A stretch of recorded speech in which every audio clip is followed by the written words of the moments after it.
You've been planning, strategizing, collecting resources, watching videos just like this one. You've told yourself, I just need a bit more clarity.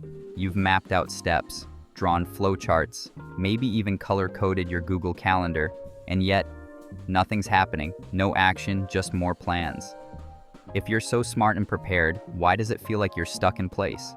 Here's the twist. The smarter and more capable you are, the easier it is to get trapped in this cycle.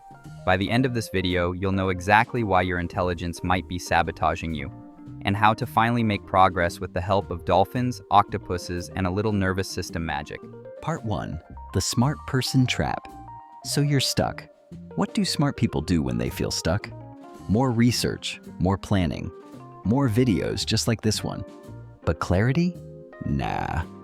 That never really shows up.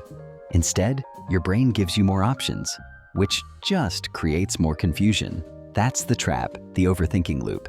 And it's sneaky because it feels productive. The smarter you are, the worse it gets. Why? Because your brain is a simulation engine. It loops, predicts, tries to outsmart the future. What if I fail? What if I waste time? What if I choose the wrong thing? Your brain isn't being lazy. It's being protective. Your survival system's in overdrive. It's scanning for danger, even when there's none. And the smarter you are, the better you are at finding danger. You run advanced simulations, mental spreadsheets, play 4D chess to see how you may lose the game. But here's the outcome every time. No movement. Just mental exhaustion, shrinking confidence, endless strategy, zero action. Every time you hesitate, your nervous system makes the world feel a little more dangerous. You're not unmotivated, you're just running the mental wrong system. Part 2. Theoretical versus experiential. Let's talk systems, specifically 2 types of information. Type 1, theoretical. Books, courses, plans, ideas. Type 2, experiential.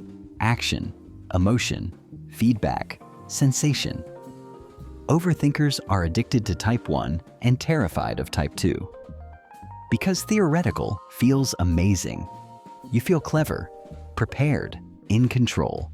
You binge content like it's your job. And hey, it feels like growth. You're stacking knowledge, building confidence, making the perfect plan. But guess what? It's an illusion. Meanwhile, Type 2, the experiential, that's where real growth lives. But it's scary, uncertain, messy, and it doesn't come with a step-by-step YouTube tutorial. Here's the problem. The more time you spend in theory, the worse you get at action. When you were a kid, you learned by doing. You walked, fell, adjusted, repeat. You were fearless, but now, every action feels risky. Every move triggers fear. Your brain sees too much, and it says, let's just plan a little more. Part 3. Why smarts make this worse. Here's the paradox. The smarter you are, the more risks you see. The more risks you see, the more you hesitate. The more you hesitate, the more your confidence shrinks. Part 4. The ping. So how do we break the loop? With a ping. Let me explain. Imagine a dolphin using echolocation. It sends out a signal, a ping, and waits for the echo. That echo is data, real-world data, a signal from the environment saying, this was real. That's what we need. We don't need massive action. We don't need reckless leaps. We just need one tiny movement that creates a ping. A nervous system signal that says, yep, I did something real. It might feel awkward or scary or deeply uncomfortable, but it's real. And that's what you've been missing. So how do we do this without freaking out your nervous system? We shrink the loop. Think Ollie the octopus. He doesn't dive into danger. He sends one tentacle forward. Test, feel, adjust. That's the system. Take one small action. Wait for the emotional ping. Adjust based on what you learn. Record one video. Don't publish. Just send it to a friend. Make a pitch. Doesn't have to be perfect. Feel the response.